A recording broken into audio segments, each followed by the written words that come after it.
So we have to know what that story is. Who am I and why am I special? Now, I'll share my story just briefly. I'm the kid that grew up in Chicago, in the west suburbs, in a 2-story house. Western Springs was the name of the town I grew up in. 2-story house. I lived on the second floor. I had a room on the second floor that had the coolest orange shag carpeting you have ever seen. Okay? And at the age of 7 or 8, I knew that I wanted to do one thing with my life. I wanted to be a sportscaster. That's all I ever wanted.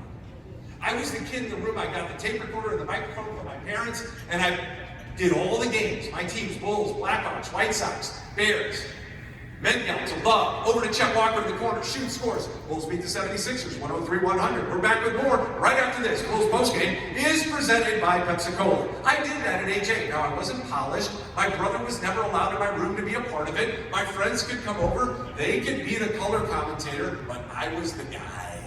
It was my deal.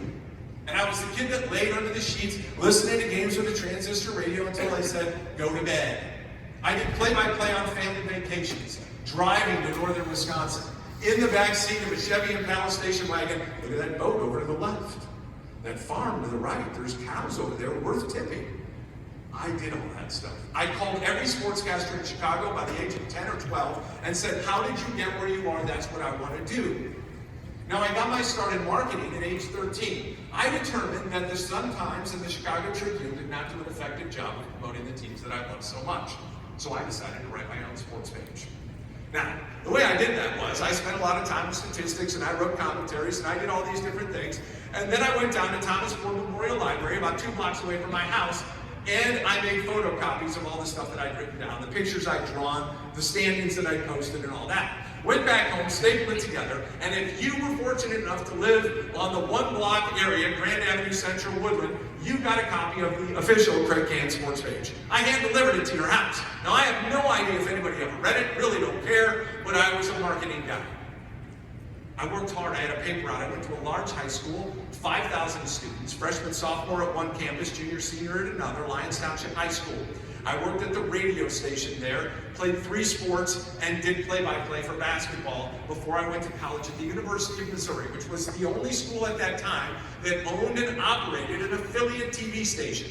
KOMU, the NBC affiliate, was run by the university. So junior, senior year, you were on TV as a reporter. Let's go live to Jefferson City. Craig Kann reporting on who knows what. And then you tried out to be an anchor, and you got to do the cut-ins in the morning, or you got to do the noon news or the weekend news. But we were all battling, all trying to figure out where our first job was going to be. My first job was in Columbus, Georgia. For you football fans, Reese Davis was at the CBS affiliate. I was at the ABC affiliate. I spent 1 year there, and then went to Fort Myers, Naples, Florida, and worked at WINK, Craig Sager's former TV station. My co-anchor there, for you Today Show fans, was Hoda Kotb. My, how things change. I then went to Grand Rapids, Kalamazoo, Michigan, spent 4 years, and then got a call out of nowhere from the Golf Channel, which last week, as you know, celebrated 25 years. Now, they flew me down first class to be interviewed to be one of the original Golf Central anchors. They flew me back coach, by the way. I never understood that. To this day, I can't figure that out. But they gave me an opportunity to be one of the original 6. They gave me 24 hours to make that decision. I remember going to a Chili's payphone and calling my dead wife and saying, this amazing opportunity has come to me. What are we going to do? Come home, we'll talk about it. I said, no, they gave me 24 hours. I made that decision, best decision I ever made. There's no way I'm here or doing anything at this conference or Sirius XM or any of the other places I've been if not for that opportunity. Blessed, fortunate, humble to be able to build that brand. I got a call from Mike Whalen to come join the LPGA, and I'll share a little more on that in just a little bit. I spent 5.5 years there, all the way through the Olympics in Rio, and was on the communication committee that brought golf to the Olympics. Again, another amazing opportunity to be an executive in sports, which I love, and this game is a passion for me. And now, I do my own thing. I speak around the country. I do leadership workshops for organizations and build teams and help them learn how to present their brand and present their story and present their business like they never have before. Because in this world, what you say, how you say it, and how you deliver it is more important than it ever has been before. We're talking about branding. We're talking about promotion. We're talking about putting it out there. And not just delivering the what, folks, but delivering the wow. See, the challenge for each and every one of us is to find a way to stand out. In this world of white shoes, where you all have your own business and I run mine, how can I separate myself from any other speaker? How can you separate yourself from any other business who delivers the same product or type of product that you do? I dealt with it when I was in college, and everybody else was fighting for the same jobs and start in television that I was. All along the way, you had to figure out how you could stand out, be noticed, and get to the next level and make an impact. Are you the white shoes? Or are you the green? Amidst everybody on the website, where do you fit in? And how do you work day to day? And the people that you're with, how do you have them work? Do they do it differently than somebody else? Do they do it better? See, getting noticed in this sport, golf needs it more than ever. And I am so tired of people talking about how we are challenged and the sport has this negative and this negative and this negative. You know what the issue is? There are not enough storytellers who understand the narrative of why this game is so great and being able to promote it. It's one thing to run a business. It's another thing to be able to tell people what you do, why you do it, how you do it, and the impact that you'll make on somebody. And I don't say the impact you might make, I say the impact that you will make. Golf needs it. Getting noticed, your business, your products, your programs, your people. One other thing as well that's not on this. What would that be? It's your personal brand.